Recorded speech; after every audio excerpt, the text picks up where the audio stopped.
Okay, you're live. Thank you. I call the Audit Committee to order. This is the July 17th meeting of the Audit Committee. I think we have a quorum, as scant as our membership is, and that'll be a topic for the agenda. Speaking of which, may I have a motion to approve the agenda as posted? So moved. Second. Thank you. All in favor of the agenda as posted, please say aye. Aye. Aye. Next item on the agenda is approval of the minutes. So moved.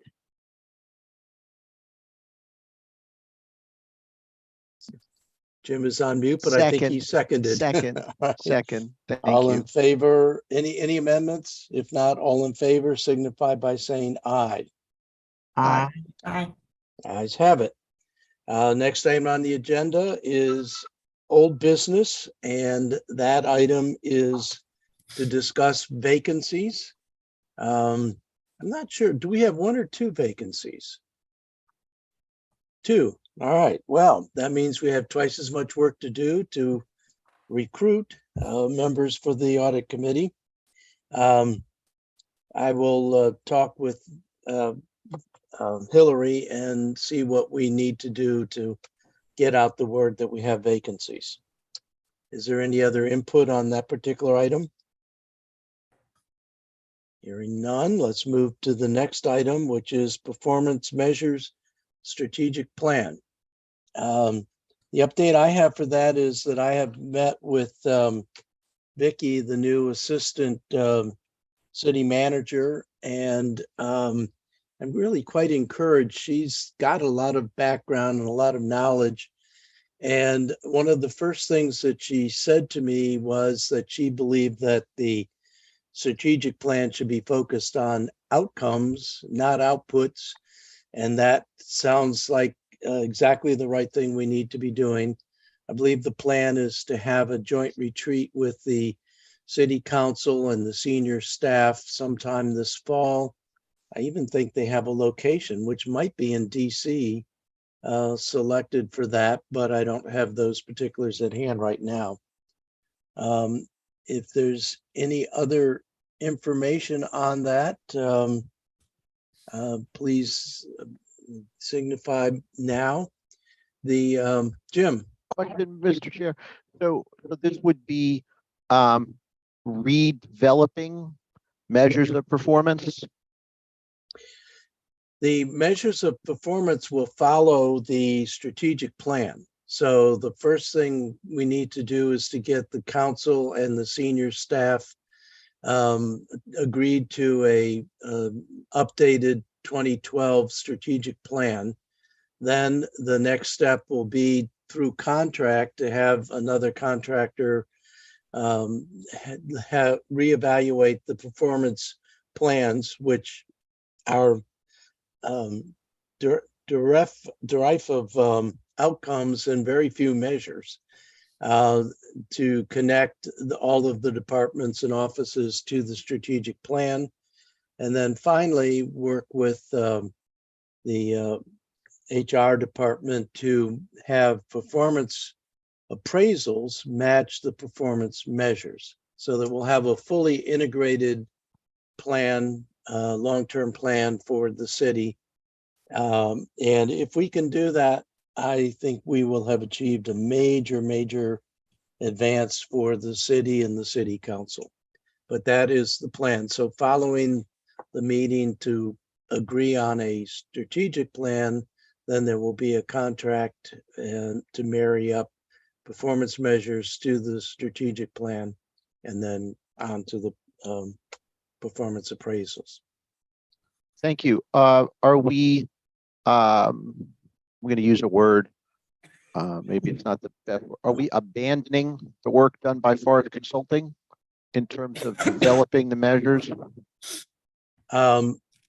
Personally, that's my fervent hope. I don't think it was very good, but it certainly would have to be updated to match up to the strategic plan.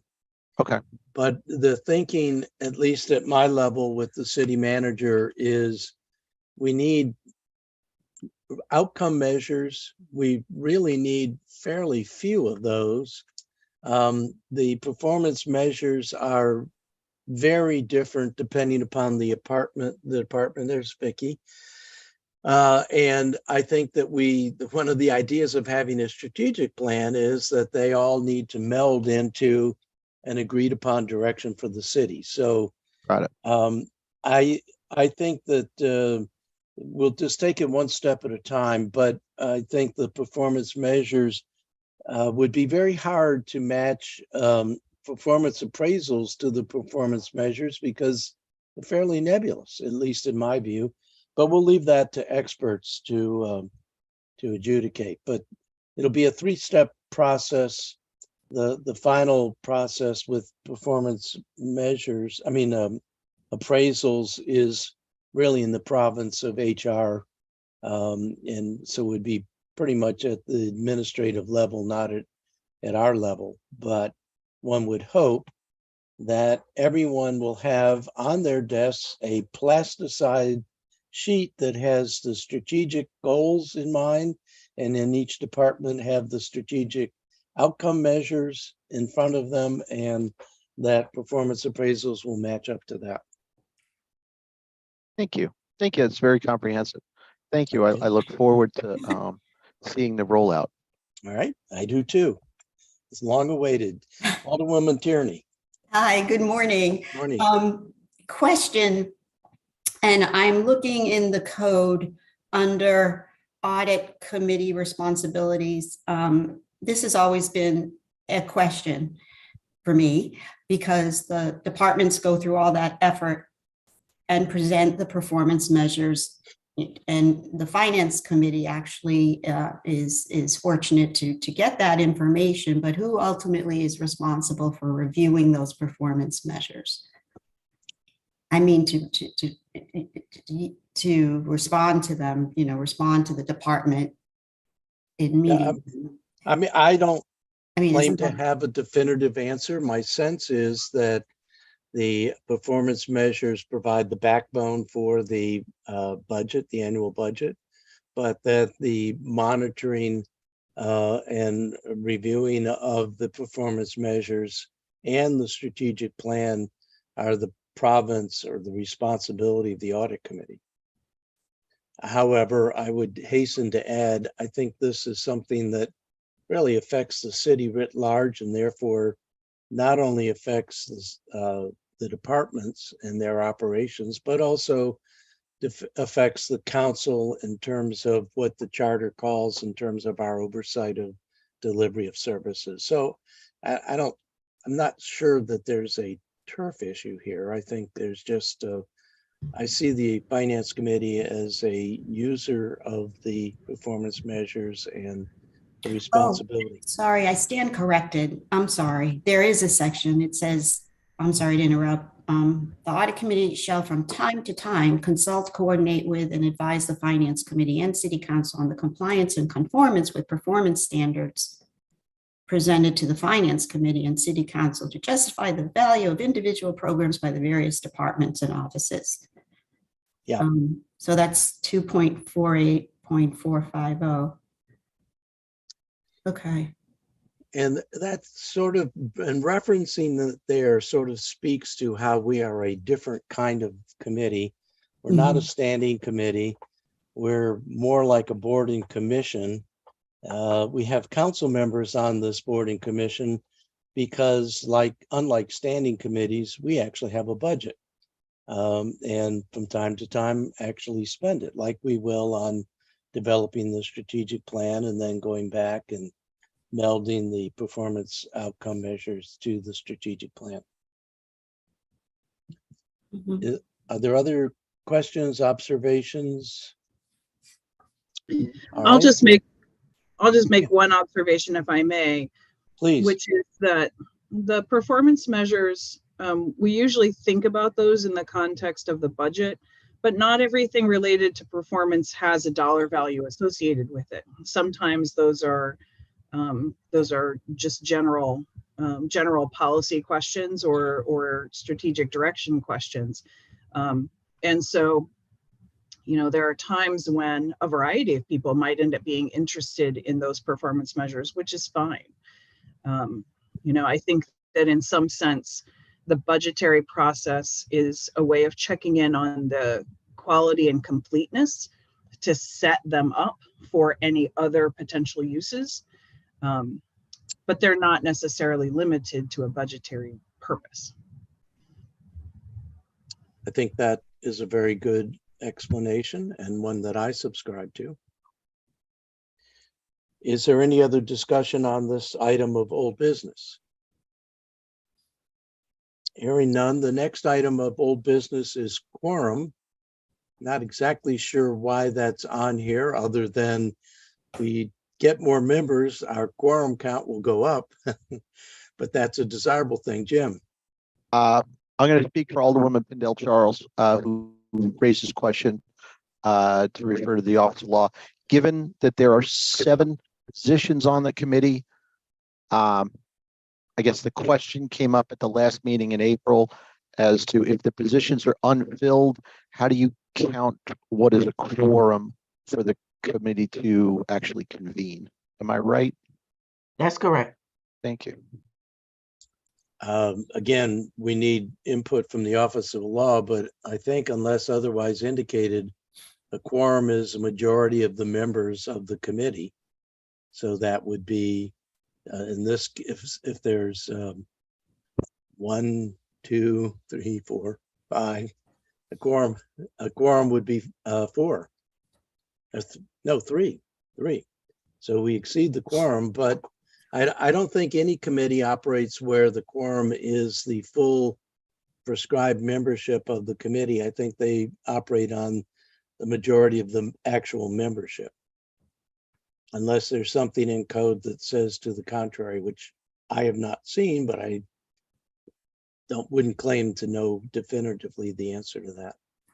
Kim has her hand raised. Yes, Jim. Can you hear me? Yes. Yes. Great. I just want to say that Attorney Wiles has answered this question definitively. I think we've had emails about it. He does consider the number of members as the half of the number of the constitution of the committee. So in other words, the committee is slated to have 7 members and the majority is 4. So from the Office of Law, I've been informed by the Boards and Commissions clerk that that is the definitive answer in this case. And I think we have had emails to that effect. So I with all due respect, I just want to state what has transpired in preceding months while we did not meet. Thank you. Director Thank you, Dickinson. Kim. Director Dickinson, you're on mute.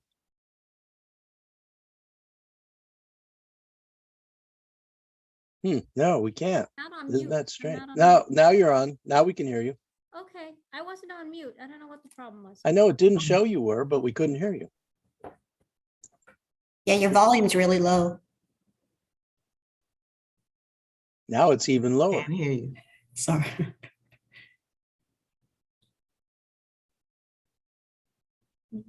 Jody, do you want to try dropping out and coming back in?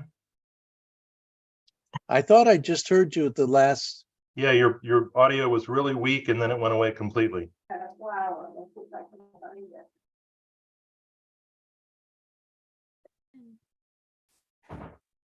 Thanks, Mark, for rescuing us today, by the way. Yeah, thank you. Thank you. My pleasure.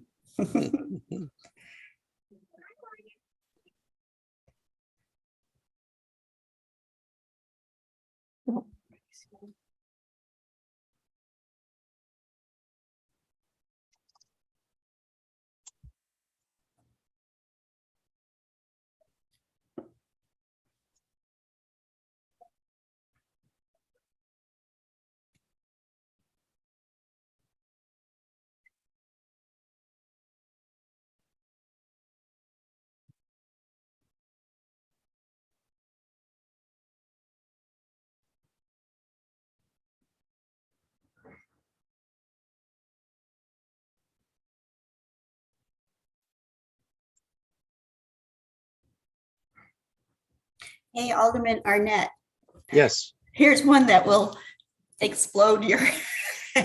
So the comp plan then has to tie in to the 2012 strategic plan because the update is not done then. Is that what we should understand? Or is that a question for Eric Klaschinski? Actually, I think it would be a question for the Office of Law, but let's see if Jody's back. I see a microphone. Mhm. Yeah, still can't hear you. Mm. I'm gonna go on my other computer. No, okay, we we can can hear hear. your voice. When Was you that- look to your right, we can hear you. I look over here. Yeah, Right. Okay, there you go. Just yell. You know, I have another, I don't know if it would be hooked to the microphone on my other computer or not. I was just gonna turn on my other computer, but I can face in this direction if necessary. I don't know what the problem is. I was just gonna echo what Kim said. I think the question about the quorum came up at the FAC meeting the other day. And I think Mike Lyles was on that call and said that you have was that not FAC? It was Joel, actually. It wasn't Mike Oh, Lyles. It was okay, Joel. okay, it wasn't, yeah, the Office of Law was on that meeting and Joel said that if you have a certain number of members that are supposed to be on the committee, that's how you determine your quorum. So I don't know if they put that in writing anywhere or not. we'll need to explore this because I've attended a lot of board and commission meetings where Mhm. It may not have. they, been- by that Yeah. definition, did not have a quorum, but I agree. This is the first time last meeting that I heard some kind of definitive opinion on that. Right. Kim's got her hand up again. yes, Kim? Okay, you can hear me. Yes, Okay, so let me just say that when the Office of Law gives the result of what is the quorum, they look to the code. If there's something different in the code, then an individual committee can vary from that, half of the membership. But if it's not in the code, then they go with half of the constitution of the committee. So we've gone back and forth with Attorney Lyles through emails on this, and so it would have to be specifically stated otherwise for a quorum. And hopefully I can explain it as best that way without the attorneys being present. Thank you. so I would say that this is an item we'll need to leave on our agenda, but actually needs to go much broader because as I just said, and I think Director Dickinson confirmed, there are a lot of boards and commissions that go by the majority of the actual members present on the board rather than the full amount of the constituted board or commission. So there's clearly ambiguity, but today we have the right number of people, so we're good to continue this meeting. Alderwoman Pindle Charles. Thank you, Mr. Chair. I would suspect, but I could be wrong, that even though some of these boards and commissions are meeting and don't have a quorum, that may not be considered an official meeting. Sometimes I've seen groups kind of meet and say, well, we know it's not official, but we're still going to kind of talk about some things. So I could be wrong, but that could be the case. Yeah, I'm not gonna, I have enough troubles of my own. I'm not gonna worry about all the boards and commissions. We'll let the Office of Law and other people take care of that. I'll just say by my observation, the general practice is a quorum has been considered a majority of the people who are actually on the board, and that'll have to get sorted out.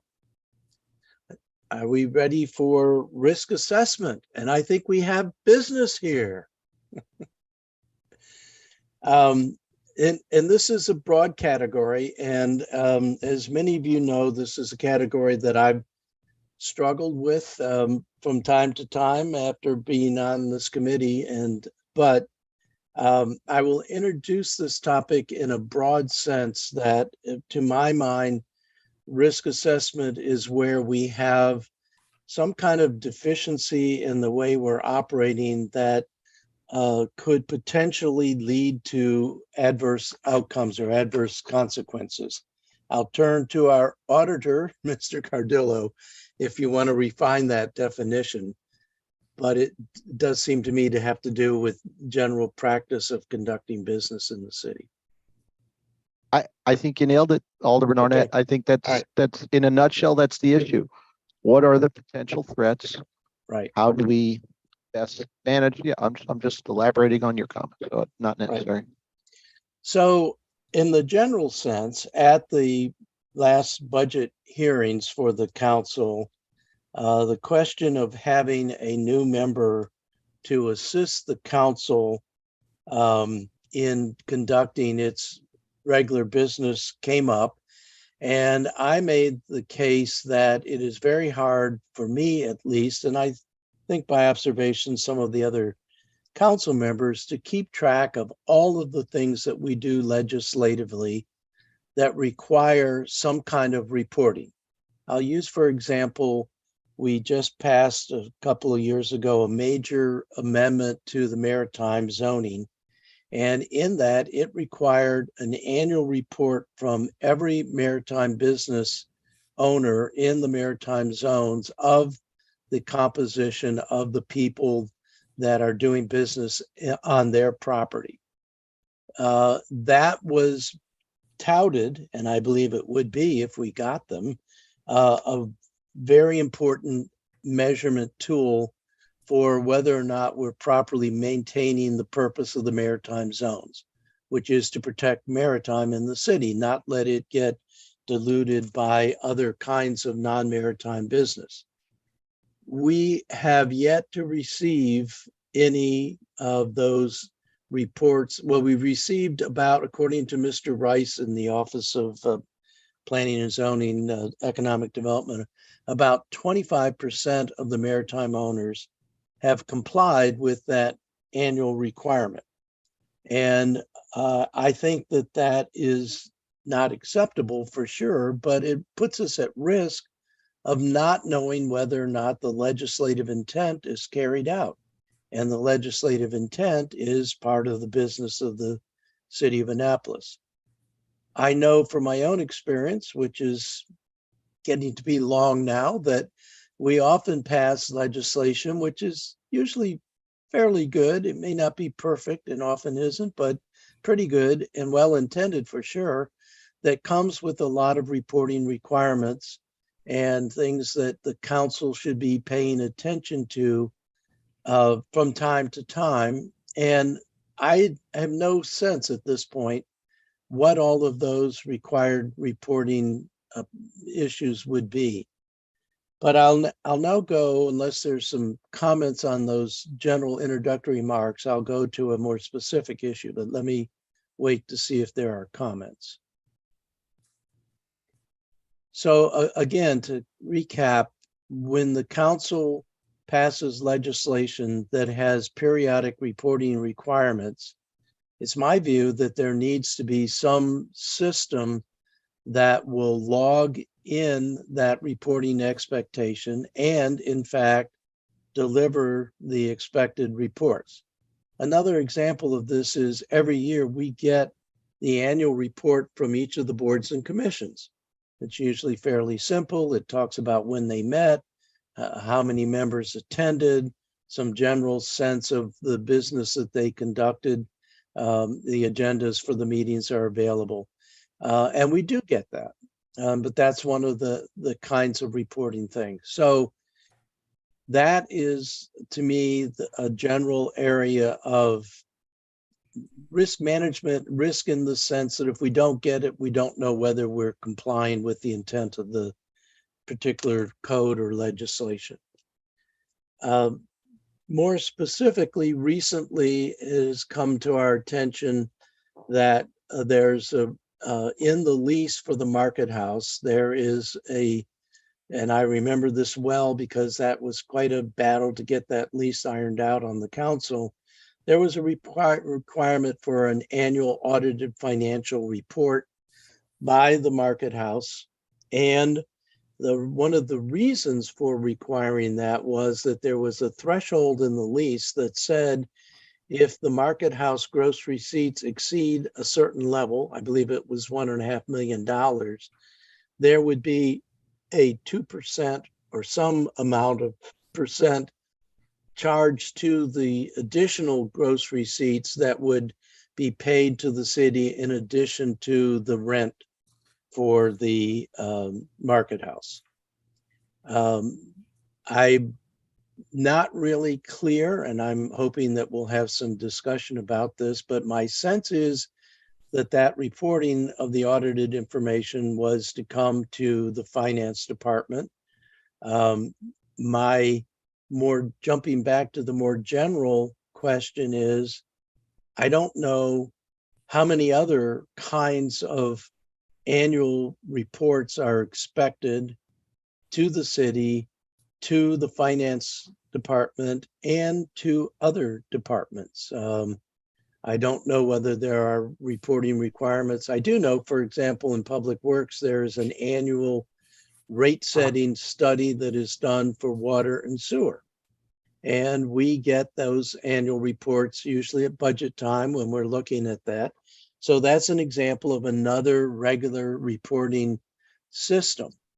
My sense of risk management for this committee is we need to develop a log of all of those required reports, whatever their periodicity is. Usually they're annual, but whatever, so that we the council or the appropriate body can review those.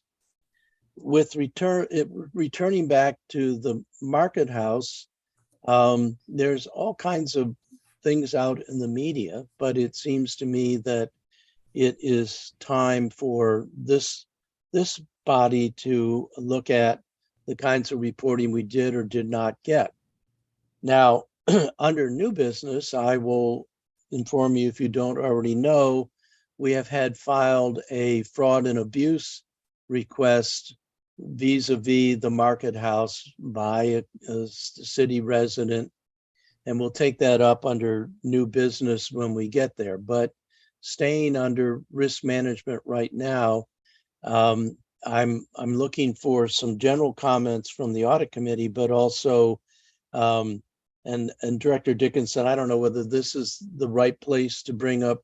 I have a summary sheet from you that and it's something that went through the city manager, talks about the chronology of the Market House lease, and there have been changes from time to time.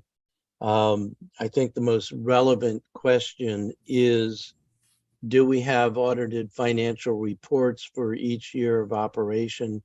And from that, were there any years where the receipts exceeded $1.5 million and therefore were there due whatever the term of art is for that 2% payment? And is, most importantly, bottom line, is everything all square at this point?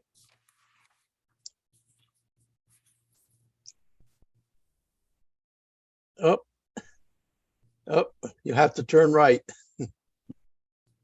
Nope. Oh no, I can't believe it. I'm gonna get on my other computer. No, we can hear you now. No, I don't know why it's changing. I'm Well, not really we don't changing care it. why. We're just delighted we So can you hear can you. hear me now. Yes. All right, well, raise your hand if I break out, I'll break All off. right. Because something's gotta be going wrong with the connection. Thank you. All right, as far as the Market House is concerned, specifically, yes, there is a provision in there for what they call performance rent that's based on a percent of the revenues. They call them gross revenues from the Market House and any approved subtenants. And so the provision also requires that the agreement says they have to submit it themselves annually without prompting within 90 days of year end. We have never gotten anything submitted annually. And when this came up recently, I began conversations with the Market House management, and I've gotten a lot of information from them. I would like to correct what you said. Does not require an audited financial statement. It Okay. requires a compiled financial statement, which is basically an accountant taking their general ledger information and forming it into financial statements and making it look nice with footnotes, etc. So So could you, can we stop right there? Because this is important information, and part of the reason for having this discussion at this committee is we really do want to make sure that the correct information is out there, that we're not having misinformation. So could you define again for me what a compiled? So just as the word compile infers, they take general ledger data and compile it into a balance sheet, an income statement, and possibly a statement of cash flows, and potentially footnotes. I haven't done a compilation or been involved with one in decades, so I couldn't tell you exactly if that's changed, and maybe Jim could clarify if that the requirements that are in a compiled financial statement are still the same.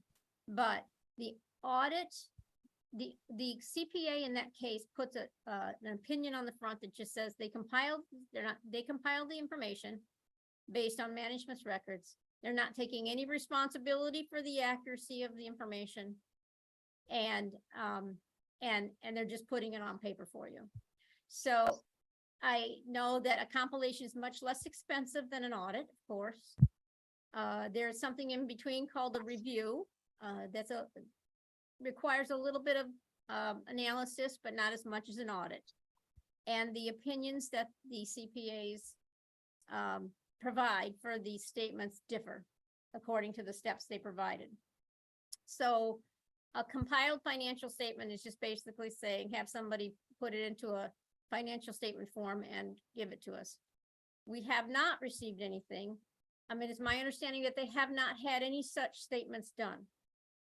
So in these last few conversations with them, I said, okay, what do you have? And I've received revenue reports from their general ledger system. And relying on that, we now have information.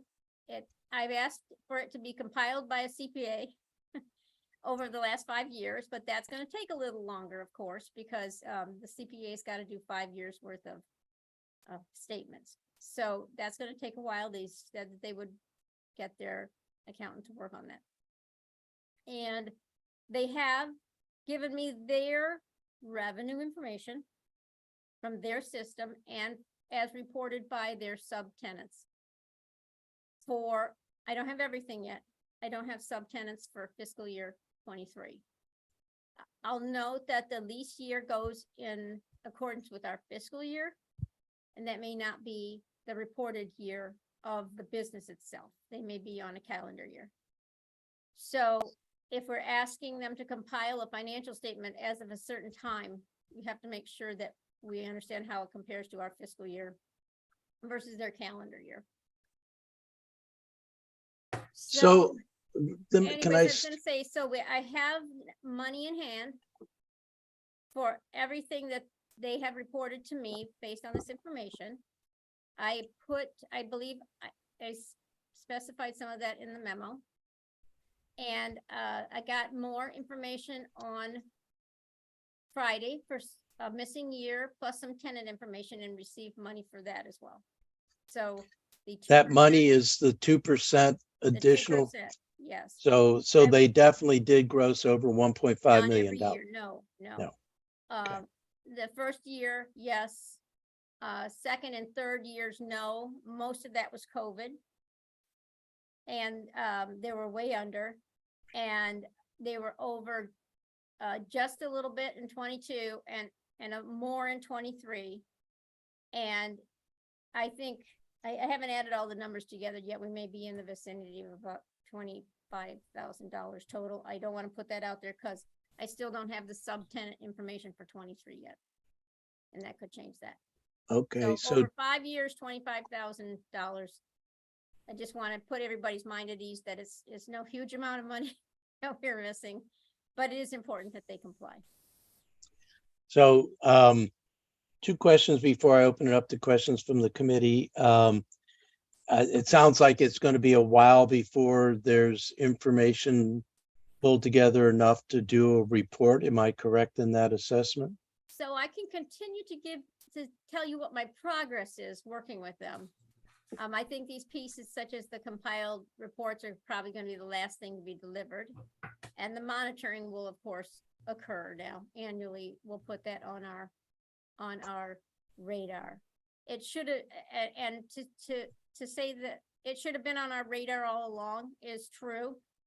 This is the only one that I know of that we have like this. We have a schedule of all of our agreements that we have to bill out or create an invoice for. And there's a few of them and they vary. There's some lease space, some pilot information, different types of agreements that are on that list. And we have billing clerks that review the agreements, look at the terms at July 1, that look and see when the rates are supposed to go up, if they're supposed to go up annually with CPI or whatever, and calculate that. Keep in mind that both of those billing clerk positions were vacant for several months. Right. And we were training somebody new.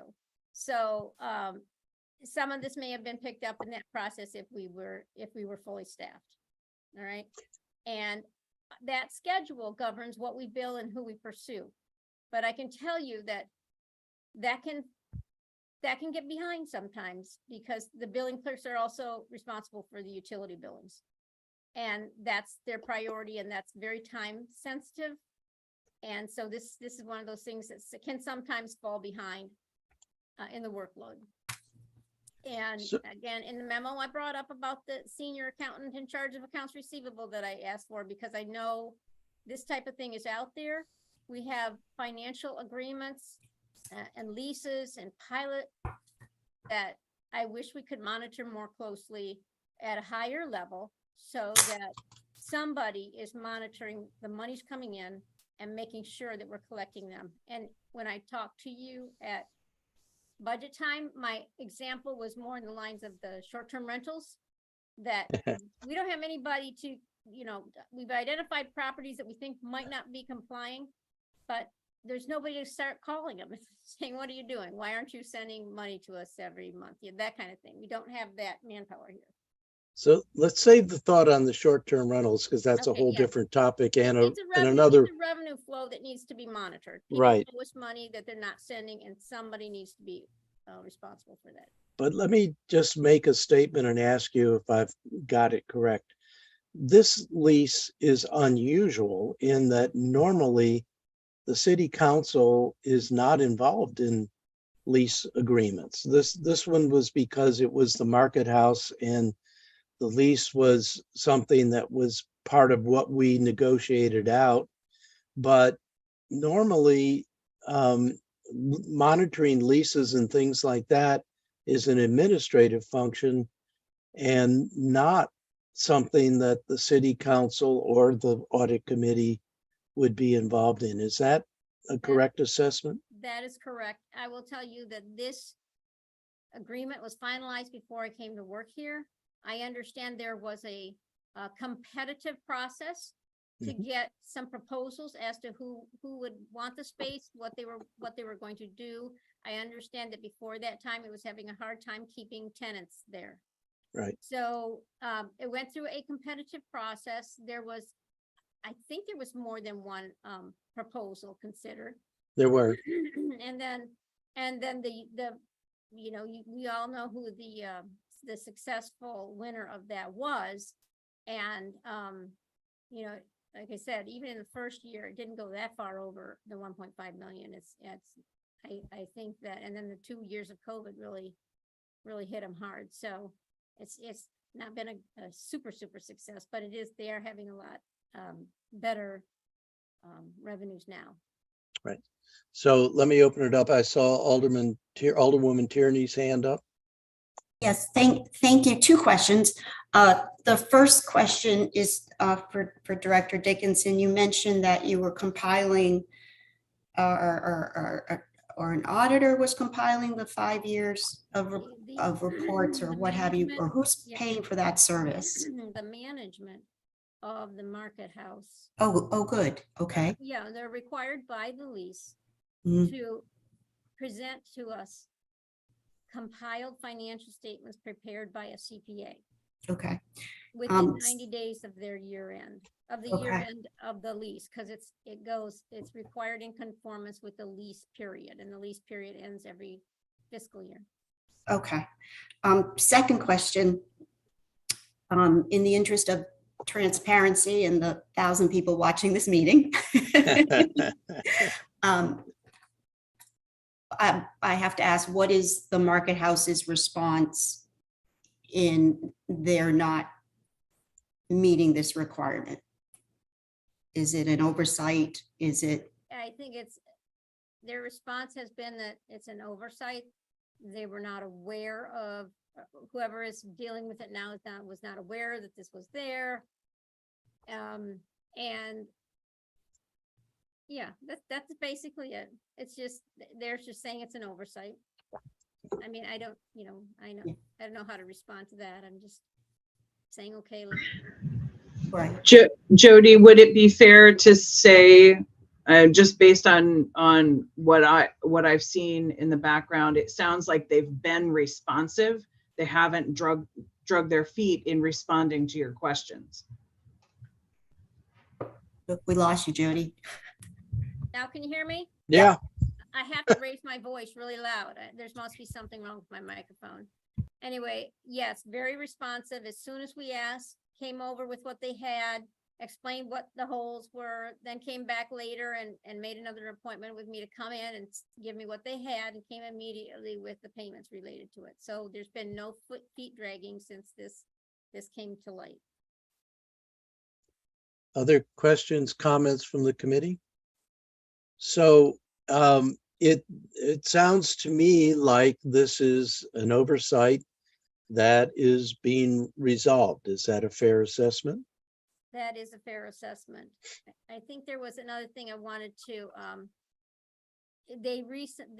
I wanted to clarify about the amendment that we just signed, that we didn't sign. I'll say, let me qualify. The agreement says that if the tenant wants to extend 5 years, an additional 5 years, all they have to do is notify us in writing that they want to extend. And it says without an amendment to the agreement. So there is no amendment required, which is why no physical amendment was prepared and nobody signed anything. They sent us a letter requesting the extension, which we received and accepted. So we have that now. They're extended. And their rent goes up accordingly in accordance with that provision of the 5% increase. So the newspaper reporting was incorrect as far as the mayor signing anything. Yes, it is a little misleading. That's why I wanted to clarify that. The reason there was no signature and people don't remember signing anything is because nothing was signed. It didn't require a signature it didn't require a document to be circulated for signature. I wanted to clarify that part because there's been some misleading information.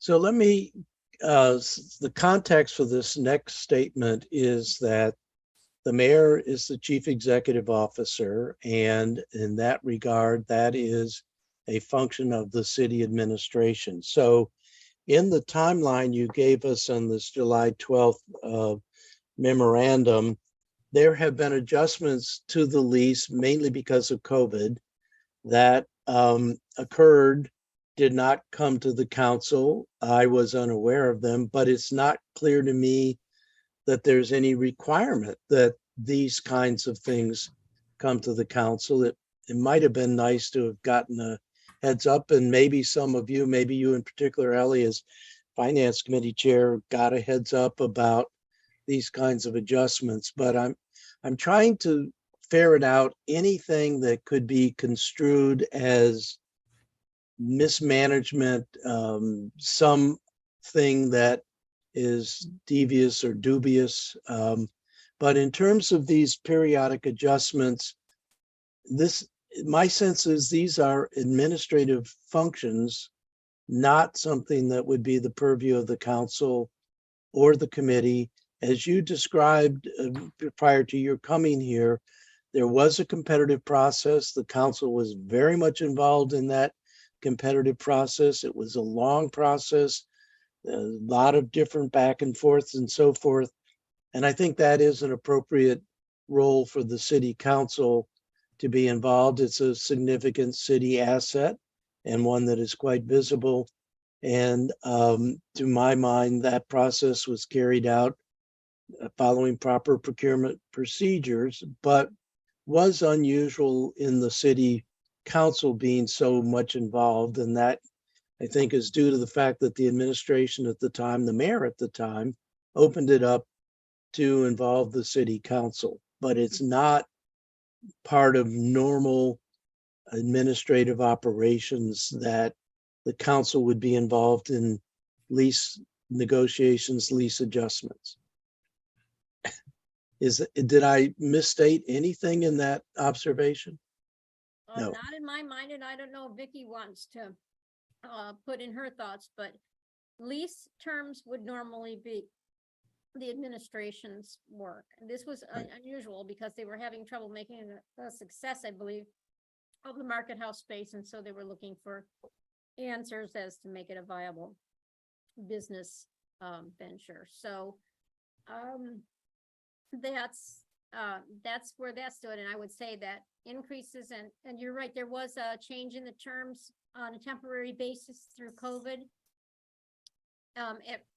It consisted of two steps. One, a lowering of the monthly rent during a 14-month period, and then catch up, recouping some of that later after COVID. After the 14-month period was over, we started a recollection process of some of that, but not the whole amount. But And at that time, they were shut down for months, and then they were open, and they didn't have a lot of customers. So, and at that time, we were operating under a state of emergency at the city and state level. Yeah. And Okay. so I think that that wouldn't be unusual for landlords and tenants during that time frame to try to make some kind of arrangements that work for everybody. Alderwoman Tierney.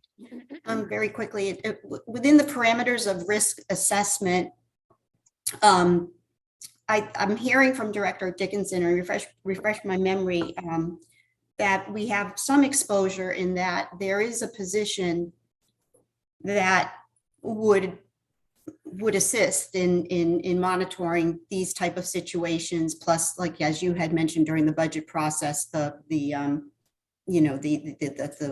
hotel tax procurement, again, because in the interest of revenue to the city. Refresh my memory, was that a dotted line position? Was that a position that was that future in the budget enhancement request, not accepted? What was that category of that I asked position? for that position this year. It was the only new position I asked for this year. So we did get, it is in the budget. For 24. Okay, yes. that's But good. remember, I have a grants administrator position as well that I haven't filled. And this year I can't fill those spots until I figure out where people are going to sit, because we are literally out of space. So I have the position. You were generous in allowing me to have it. I just can't do anything until I can figure out where they can sit. There's My chair unused space. in the city council office. I was going to say unused space on the second floor. Well, that's an option. So, I mean, that has occurred to me for these two positions. If I want to move forward on them, that's a space. We have a space planning review going on. It's just, I can tell you that it's not going to be immediately in effect, no matter what solution we come up with. That's not going to be effective for a while, and I hope I don't have to wait that long to finish to fill the positions. Well, this isn't the purview of this committee, but it does strike me that that is underutilized, and basically everyone comes to my seat because that's where the one and only computer and printer are. And so that could easily go in that end of the hall room that we could have access to. But again, we're outside the purview of the audit committee. Are there any other questions or observations at this point? I'd like to return to the general topic of risk management. It does seem to me that we need to be looking in terms of risk management at the kinds of expected reports that the council should be seeing on a regular basis. And I think we're going to have to turn to the administration, probably the city clerk, most importantly, because she knows all of the different legislation that we've passed over the years. But I do think that it would be important to recommend from this committee that such a log of annual or periodic expected reports that were due because of passage of legislation be generated and monitored. I pointed out a couple of them in the general remarks about reports from the maritime zones and reports from the boards and commissions. So I would put to the committee the sense that we make a recommendation or a request to the administration that we develop a log of information that is required by legislation, city council duly passed legislation, to provide periodic reports for our assessment and action if we need to. For example, if we find in the maritime zone that one of the owners is exceeding the percentage that they're allowed because of the various triggers, the percentage of non-maritime business, that's something we would need to know and need to address on a legislative basis, probably through the administration. But let me ask the thoughts of the committee members about that notion of creating such a log.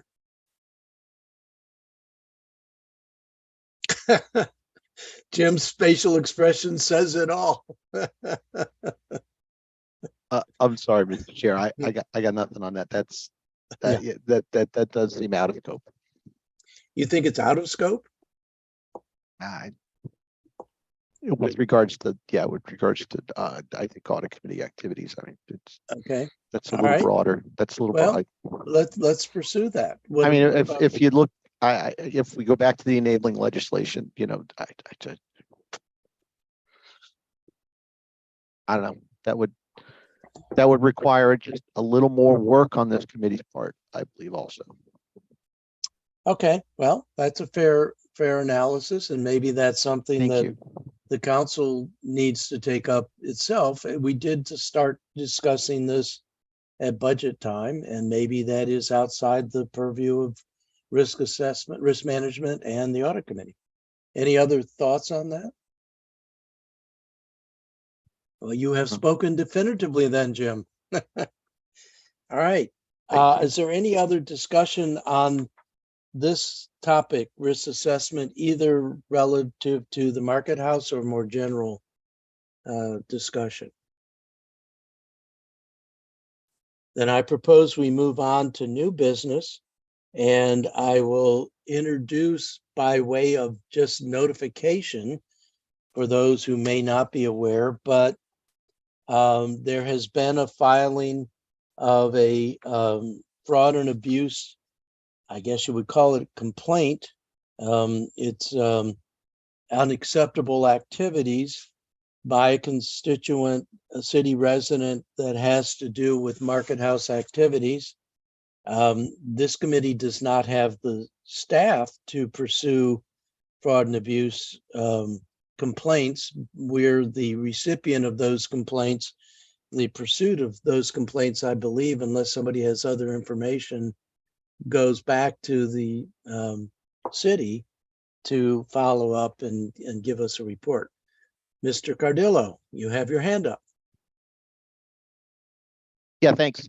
In 2019, when the waste fraud abuse hotline was implemented, the city manager had developed a for lack of a better word, a workflow as to what would happen once a comment or a report was submitted and what the disposition of that was. And it was more that the audit committee's responsibility was to determine, did the city manager follow the appropriate steps? Was the case disposed of properly? Not, are we actually reviewing what was, we're not actually asked to make an assessment as to, is it waste, is it fraud, is it abuse?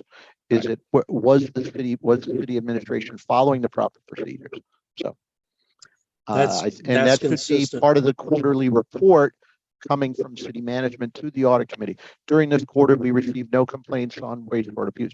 During the quarter, we received one complaint regarding this. It was disposed of in this manner. And then we would evaluate if that was done properly, or if additional questions were asked, or yeah, it would be, is there follow-up in terms of an oversight function from the audit committee? And that's consistent with my understanding. Is there, so I've noted that this has been filed, and I presume the administration will do what it needs to do, and that we will get a report about what it has done, if anything.